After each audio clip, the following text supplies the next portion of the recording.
وأحسن منك لم تر قط عيني وأجمل منك لم تلد النساء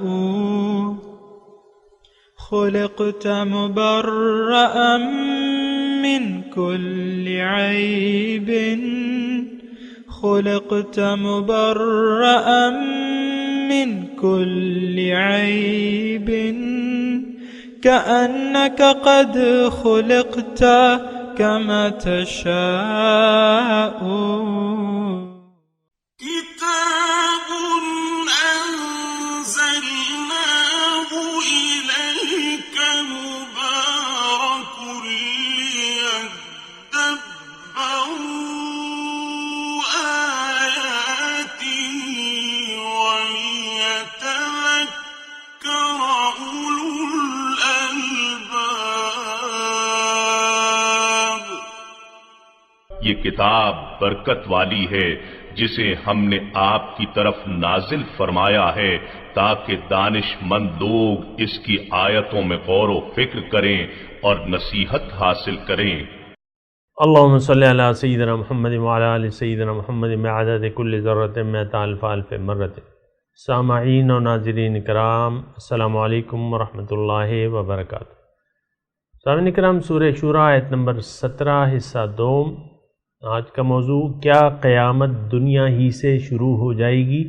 اس کے ساتھ سامعین کرام آج کے سبق کا آغاز کرتے ہیں۔ سب سے پہلے گزشتہ سبق کا اعادہ ہوگا۔ اللہ الذی انزل الكتاب بالحق والمیزان وما يدريك لعل الساعة قریب۔ اللہ وہی ہے جس نے حق کے ساتھ کتاب نازل فرمائی اور عدل و انصاف کا ترازو بھی اتارا، اور آپ کو کس نے خبردار کیا شاید قیامت قریب ہی ہو۔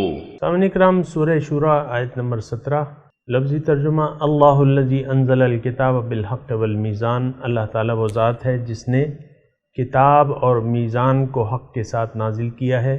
وما یدریک لعل الساعة قریب، اور تم کیا جانو شاید وہ وقت قریب ہی ہو۔ سامعین اکرام، اس کے بارے میں گزشتہ سبق میں بھی ہم نے بات کی تھی، اور اس کا خلاصہ یہ ہے کہ جزائے اعمال بنیاد ہے دین اسلام کی، اور میں آپ کو یہ بات سمجھنی کوئی مشکل نہیں ہے۔ حالانکہ ہم اپنے عمل سے جزائے اعمال کو جھٹلاتے تو ہیں، لیکن عقلی طور پہ اس سے مفر نہیں ہے، یعنی عقلی طور پہ ہم اس سے انکار نہیں کر سکتے۔ اس کی وجہ یہ ہے کہ تھوڑے سے اگر ہم عقل و فہم سے کام لیں تو بات ہمارے سامنے آ جائے گی۔ دیکھیں، اس کائنات کا آپ مطالعہ کریں۔ یہ کائنات جو ہے اللہ تعالیٰ نے فرمایا ہے وَسَخَّرَ لَكُم مَّا فِي السَّمَاوَاتِ وَالْأَرْضِ، اے انسان تمہارے فائدے کے لیے یہ جو کچھ آسمانوں اور زمینوں میں نے تمہارے فائدے کے لیے مسخر کر دیا ہے۔ پھر آپ دیکھیں، یہ انسان جو ہے یہ مخلوقات کا خلاصہ ہے، اور مخلوقات اس کے لیے ہیں۔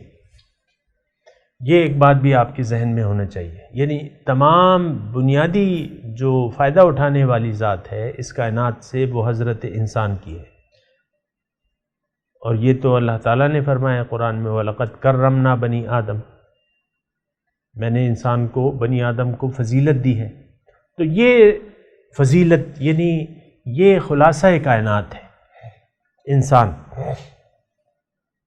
یعنی اس کے لیے اللہ تعالیٰ نے یہ کائنات، یعنی اس میں کسی خاص دلیل کی ضرورت نہیں ہے۔ آپ صبح و شام اللہ تعالیٰ کی نعمتوں کی یعنی جو بہار ہے اس سے آپ مستفید ہو رہے ہیں۔ یعنی یہ اس کے پیچھے ایک طویل مضمون ہے، لیکن میں وہ ادا نہیں کروں گا۔ اب ہر مخلوق کو ہم دیکھتے ہیں کہ اس کا ایک فائدہ ہے، اور وہ فائدہ انسان کو پہنچ رہا ہے۔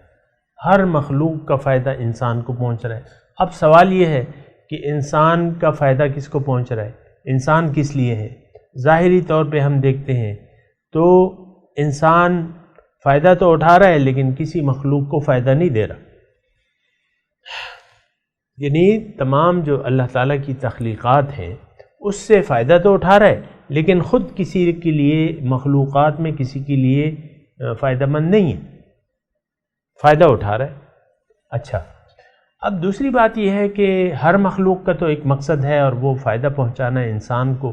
یہ ایک لازمی سوال ہے کہ انسان کا مقصد پھر کیا ہے؟ ظاہر ہے کہ انسان اشرف المخلوقات ہے۔ اب انسان کا کیا انسان کا فائدہ کیا ہے، کس کو ہے؟ تو ہم جب دیکھتے ہیں، یہ مضمون طویل ہے لیکن میں اختصار سے آپ کو بتا رہا ہوں، جب ہم دیکھتے ہیں تو انسان یعنی دنیا میں جو اس کی زندگی ہے، کوئی چیز اس کے پاس رہنے والی نہیں ہے، یعنی کوئی چیز مقصد نہیں بن سکتی، کیونکہ ہر چیز اس کے ہاتھ سے موت کے وقت چلی جائے گی اور یہ خالی ہاتھ جائے گا۔ کفن میں جیب ہوتی ہے؟ نہیں ہوتی، یہ خالی ہاتھ جائے گا یہاں سے۔ وہ بھی ہے نا، جائے گا جب یہاں سے کچھ بھی نسات ہوگا، 2 گز کفن کا ٹکڑا تیرا لباس ہوگا، بہرحال کچھ بھی نہیں لے جا سکتا۔ دیکھیں ہم یعنی حقیقت یہ ہے کہ ہم لوگوں نے دنیا کو مقصود بنا لیا ہے، لیکن میں آپ کو یہ کہہ رہا ہوں کہ ہر عہدہ، ہر دولت، ہر نعمت آپ یہاں چھوڑ کے چلے جائیں گے۔ اب آپ کے ہاتھ میں کیا آیا؟ مردے کو کبھی دیکھتے ہیں نا آپ، جب غسل کرنے لٹا دیتے ہیں، اس کے پاس تو کچھ بھی نہیں ہوتا، بس بیوی اور اس میں تو جدائی ہو جاتی ہے، بیوی بچے، بس وہ ایک نام رہ جاتا ہے، یہ میرے ابو تھے، یہ میرے دادا تھے، بس ختم ہو گئی بات۔ مجھے اپنے پردادا کا نام معلوم نہیں ہے، آپ کو معلوم ہے؟ معلوم بھی ہو تو کیا ہے؟ لیکن یہ ہے کہ دیکھیں ہم تو فائدہ اٹھا رہے ہیں، لیکن ہم کسی کو فائدہ نہیں دے رہے، ٹھیک ہے؟ اچھا، پھر دوسری بات یہ ہے کہ لگتا یوں ہے کہ انسان کی منزل ظاہر نہیں ہے، کیونکہ ظاہر اسے حاصل ہی نہیں ہو رہا۔ پھر لگتا یوں ہے کہ انسان ایک بہت اہم مخلوق ہے، یعنی یہ میں اب عقلی طور پہ بات کروں، لگتا یوں ہے کہ اس کی کوئی اور منزل ہونا چاہیے، یعنی اس کے جزائے اعمال کا کوئی دن ہونا چاہیے، کوئی اور جگہ ہونی چاہیے، اور مثال کے طور پہ یہاں عمل کا نتیجہ نہیں آ رہا، یہاں اعمال کے نتائج نہیں مرتب ہو رہے پورے طور پر، جزوی طور پہ تو ہو رہے ہیں، اس کی ہم بات کریں گے۔ ایک ظالم شخص ہے، مخلوق پر، اللہ کی مخلوق پہ ظلم کرتا ہے، ان کے گلے کاٹتا ہے، ان کا مال کھاتا ہے، خون اور مال کو وہ حلال سمجھتا ہے اپنے لیے، ظالم ہے، ساری زندگی ظلم کرتا رہتا ہے، لیکن اس کو اس کی سزا نہیں ملتی۔ ایک نیک شخص ہے، ساری زندگی مخلوق خدا کو فائدہ پہنچاتا رہتا ہے، لیکن اس کو اس کے اعمال کی یہاں کوئی خاص جزا نہیں ملتی، یعنی سزا اور جزا یہاں نہیں مل رہی۔ عقل یہ کہتی ہے کوئی جگہ ہونی چاہیے، عقل یہ بھی مانتی ہے کہ ہمارا ایک خالق ہے، ہمیں از خود نہیں پیدا ہوئے، ہمارا ایک خالق ہے، اور ہم عقلاً یہ کہتے ہیں کہ ہماری منزل جو ہے وہ ظاہر نہیں بلکہ باطن ہے، ٹھیک ہے؟ تو اب دیکھیں، میں جزائے اعمال کی بات کر رہا ہوں کہ یہ ایک عقیدہ ہم میں پیدا ہو جائے۔ اب عقل یہ کہتی ہے کہ بھئی کسی اور طرف اللہ سے رابطہ پیدا کرو، اللہ سے پوچھو کہ بھئی یہ جو زندگی کا نظام ہے، جو انسان آ رہے ہیں جا رہے ہیں، اس کا مقصد کیا ہے حقیقی؟ تو جب ہم اللہ سے رابطہ کرتے ہیں، اور اللہ تعالیٰ سے رابطہ ہمارا اللہ کی کتاب اور اس کے رسول ہیں، ان سے رابطہ کرتے ہیں، تو وہ ہمیں ہماری حقیقت بھی بتاتے ہیں۔ فَإِذَا سَوَّيْتُهُ وَنَفَخْتُ فِيهِ مِن رُوحِي فَقَعُوا لَهُ سَاجِدِينَ، ہمیں ہماری حقیقت بتاتے ہیں، پھر ہماری منزل بھی بتاتے ہیں۔ وَأَنَّ إِلَىٰ رَبِّكَ الْمُنْتَهَىٰ، اے انسان تمہاری انتہا تمہارا رب ہے، تمہیں رب کے پاس، رب کے قریب ہونے کے لیے، اس کی ملاقات کے لیے تیاری کرنی ہے۔ کیوں؟ کہ تمہاری منزل اللہ ہے۔ جہاں کی منزل ہوتی ہے، سامعین کرام، میں ایک چھوٹی سی بات کر رہا ہوں، سادی سی بات ہے، زیادہ ذہن پہ زور نہ دیں۔ میں کہہ رہا ہوں جو بھی منزل ہم طے کرتے ہیں، پھر اس کے لیے تیاری کرتے ہیں۔ مثال کے طور پہ سردی کا موسم ہے یا گرمی کا موسم ہے، میں نے فیملی کے ساتھ پروگرام بنا لیا کہ بھئی ہم جاتے ہیں 1 مہینے کے لیے کالام جاتے ہیں، جہاں پہ برف بھی اس وقت شدید گرمی بھی وہاں سردی ہے، تو جب منزل کالام ٹھہری تو کالام کے لیے پھر ہم جانے کے لیے اس کے مناسب تیاری کریں گے کہ نہیں کریں گے؟ اس یعنی کپڑا یا جو بھی پوشاک وغیرہ ہمیں چاہیے ہوگی، گرم پوشاکیں، وہ ہم لیں گے۔ کوئی بھی منزل ہو، انسان اس کے لیے پھر محنت کرتا ہے۔ بچہ میڈیکل کالج میں داخلہ لیتا ہے اور MBBS کی ڈگری اس کی منزل ہوتی ہے تو وہ اس کے لیے محنت کرتا ہے۔ آپ دیکھیں بچوں کو، میں خود یعنی میرا نوازا تھا، اس کو لے کے گیا تو OPD میں جو ڈاکٹر تھا اس کے پاس گیا تو اس نے بھی پڑھائی کر رہا تھا، وہ اگلے اس کے لیے میڈیکل ڈاکٹر تھا، لیکن ظاہر ہے کہ وہ آگے جانا چاہتا تھا، اس نے کتابیں کھولی ہوئی تھی۔ پھر اس نے ریفر کر دیا ہمیں چلڈرن وارڈ، وہاں کے ڈاکٹر کے پاس گئے، وہ بھی کتابیں لیے بیٹھا ہوا تھا، ہمیں دیکھ بھی رہا تھا، مریضوں کو دیکھ بھی رہا تھا، کتاب بھی پڑھ رہا تھا۔ تو جو بھی منزل ہوتی ہے پھر اس کے لیے اس کے مطابق تیاری بھی ہوتی ہے۔ یہ بات اچھی طریقے سے ذہن نشین کر لیں کہ آخرت اگر ہماری منزل ہے اور آخرت میں ہم نے جانا ہے تو پھر اس کے لیے اس کے حساب سے تیاری بھی کرنی ہوگی۔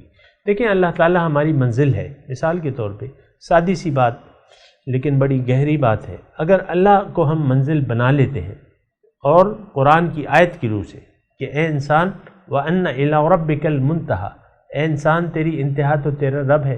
اب جب رب کے پاس آپ نے جانا ہے یعنی رب سے ملاقات کے لیے تو اس کے لیے پھر اس کے لیے تیاری بھی ضروری ہے۔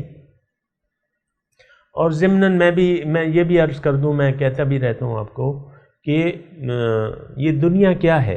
یہ رب سے ملاقات، رب کی ملاقات، اس کے دیدار، اس کے قرب کی تیاری کا نام ہے۔ یعنی دنیا کیا ہے؟ یہ رب سے ملاقات، اس کے دیدار، اس کے قرب کی تیاری کی جگہ کا نام کیا ہے؟ جنت نہیں، دنیا۔ دوبارہ میں تھوڑا سا یعنی ذہن دوسری طرف چلا گیا تھا، میں کہہ رہا ہوں کہ یہ دنیا کیا چیز ہے؟ یہ اللہ تعالیٰ سے ملاقات، اس کے دیدار اور اس کے قرب کی تیاری کی جگہ کا نام ہے۔ آخرت تو ہماری منزل ہے، آخرت میں جنت ہے، اور جنت میں متقین جو ہے، ان المتقین فی جنات ونہر فی مقعد صدق عند ملیک مقتدر، اس مقتدر بادشاہ کے دربار میں ہم پہنچ جائیں گے۔ تو اللہ ہماری منزل ہے اور اس کے لیے ہم نے کوشش کرنی ہے بھرپور۔ جاہدوا فی اللہ حق جہاد، اپنے رب سے کے بارے میں اتنی محنت کرو جیسا کہ حق ہے۔ اتقوا اللہ حق تقاتہ، اللہ کے تقوی اختیار کرو جس طرح کہ اس کا حق ہے۔ جاہدوا فی سبیل اللہ، اللہ کی راہ میں محنت کرو۔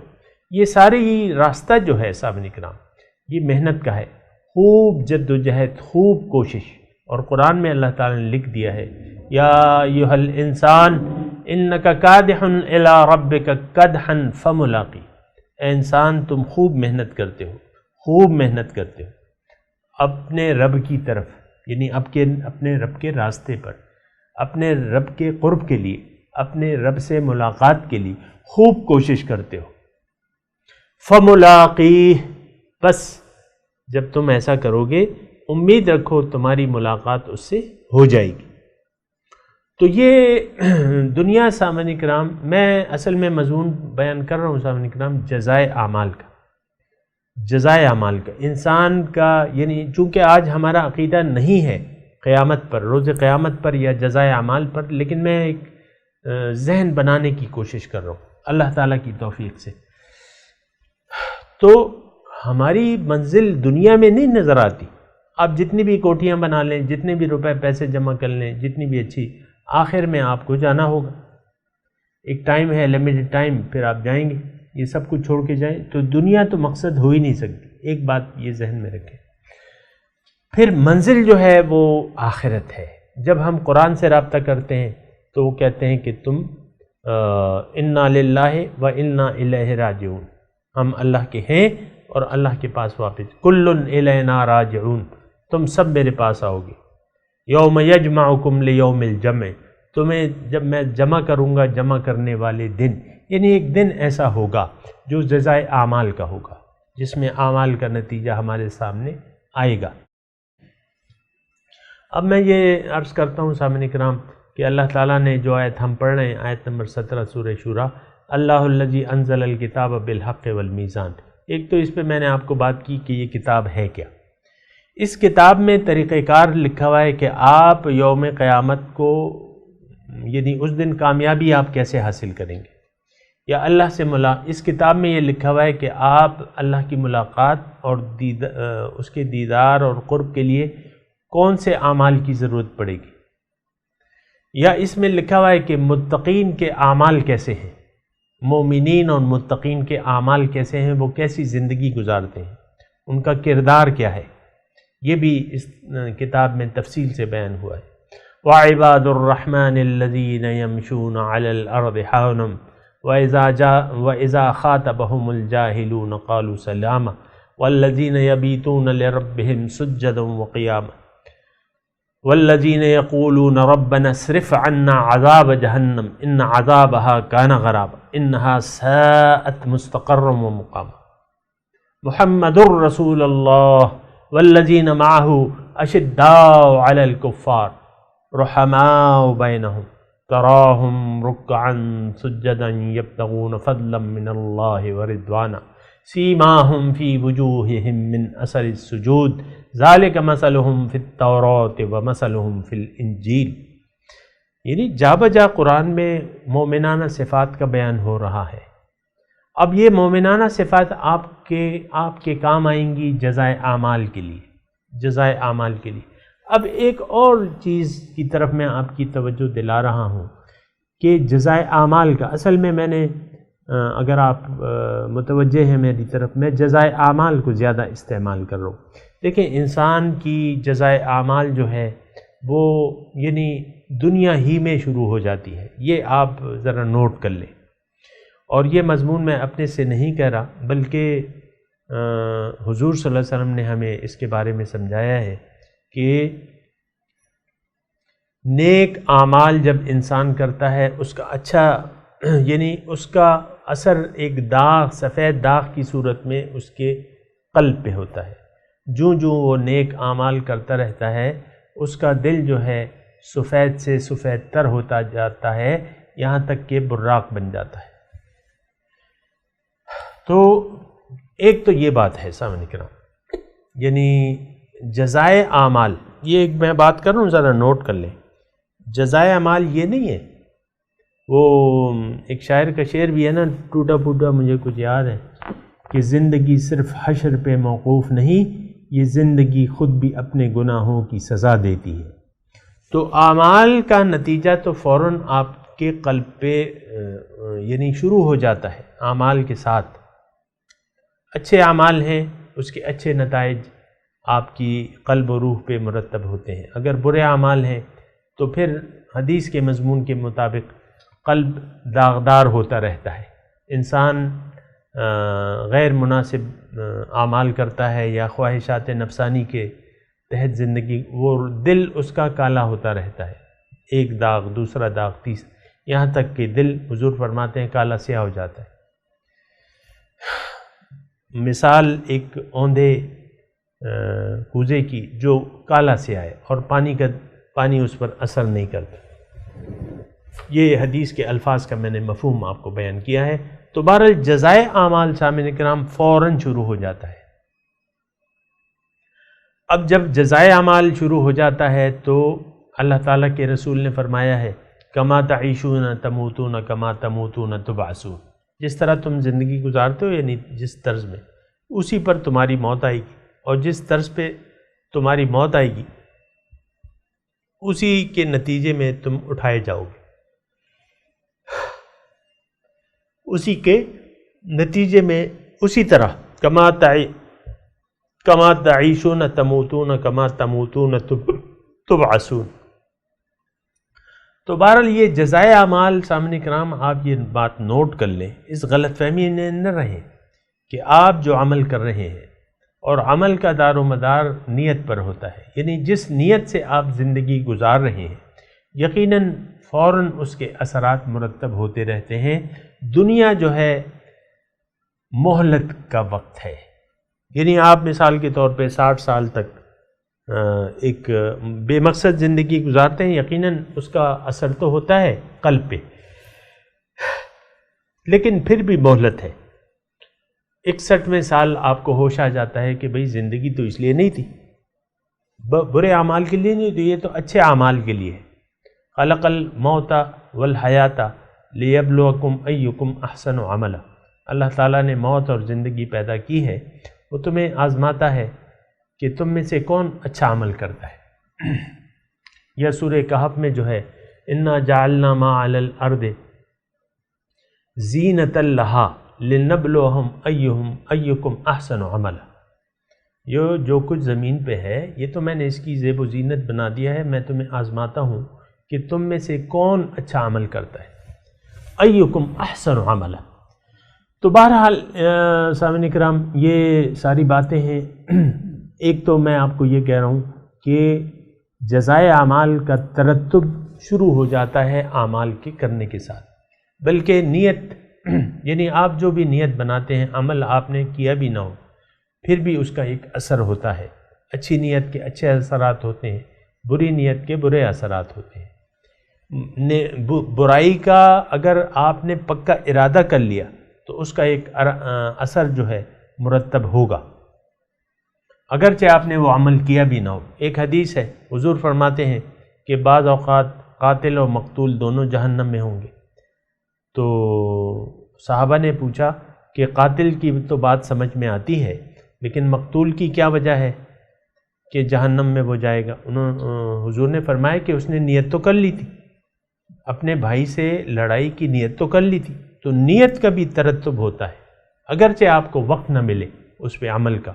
تو بہرحال اچھی نیتیں بنانے کی ضرورت ہے۔ اور اچھی نیت کیا ہے؟ دیکھیں، اچھے اعمال کی ضرورت ہے، اور اچھے اعمال کے لیے پہلے اچھی نیت کی ضرورت ہے۔ اور اچھی نیت بنیادی طور پہ یہ ہونی چاہیے کہ آپ کی زندگی کا ایک مقصد ہو، آپ ایک بامقصد زندگی گزاریں۔ وہ مقصد آپ کو یعنی قرآن بتاتا ہے، اور وہ مقصد ہے اللہ، یعنی آپ زندگی باطن کے لیے گزاریں، نہ کہ ظاہر کے لیے۔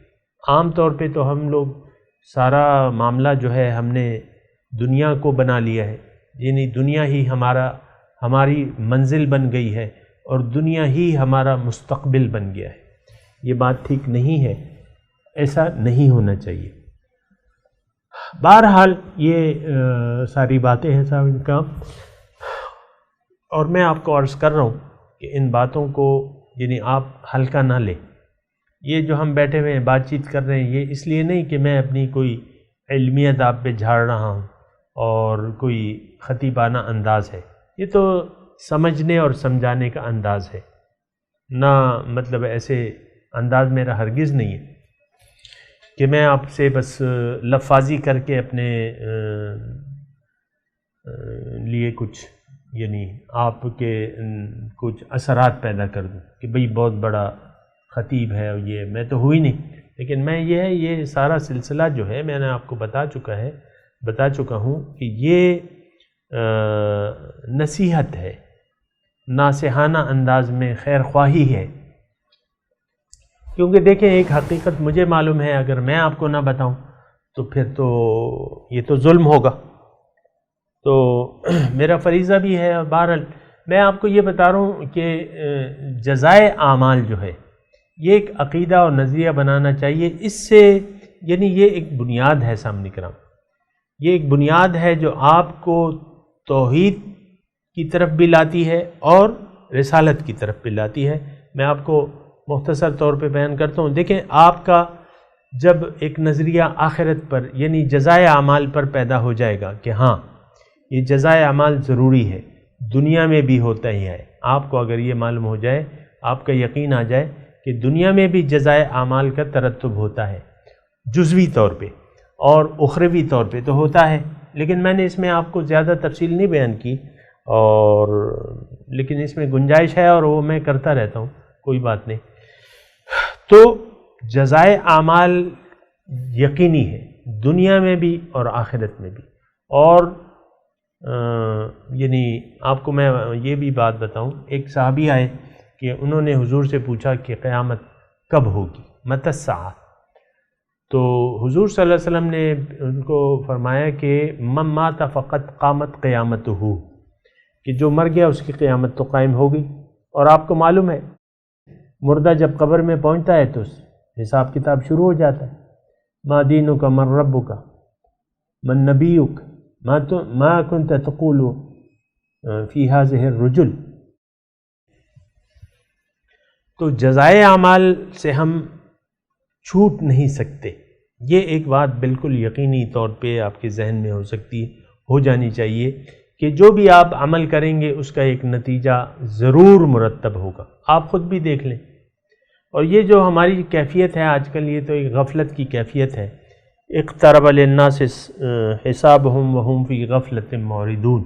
اللہ تعالیٰ نے بھی شکوہ کیا ہے اس بات کہ لوگوں کے حساب کتاب کا وقت قریب آ پہنچا اور یہ غفلت میں مبتلا ہیں۔ اقترب للناس حسابهم وهم فی غفلۃ معرضون، انہوں نے منہ پھیر لیا ہے اور حساب کا وقت تو آنے والا ہے، قریب آ پہنچا۔ تو قبر جو ہے یہ آخرت کی منزلوں سے پہلی منزل ہے۔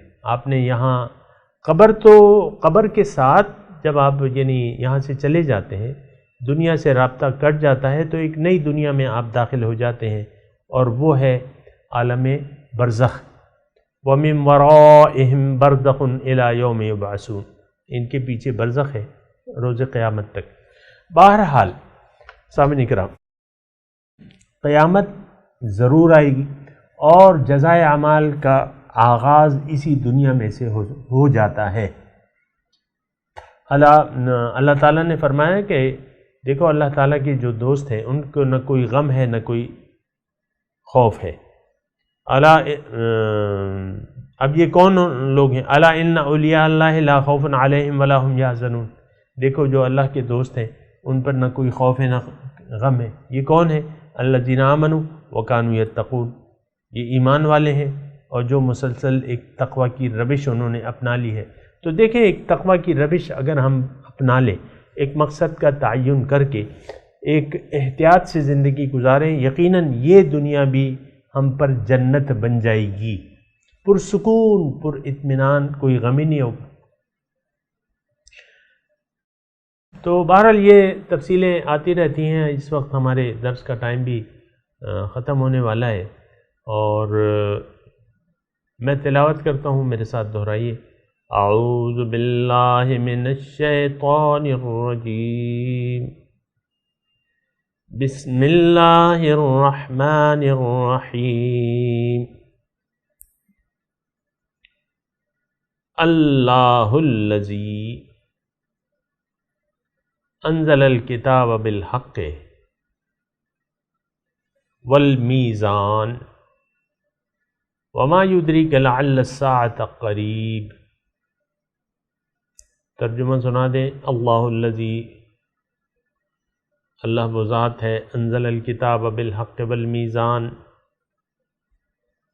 جس نے نازل کیا ہے کتاب اور میزان کو حق کے ساتھ، وما یدریک لعل الساعة قریب، اور کیا تم کیا جانو شاید قیامت قریب ہی ہو،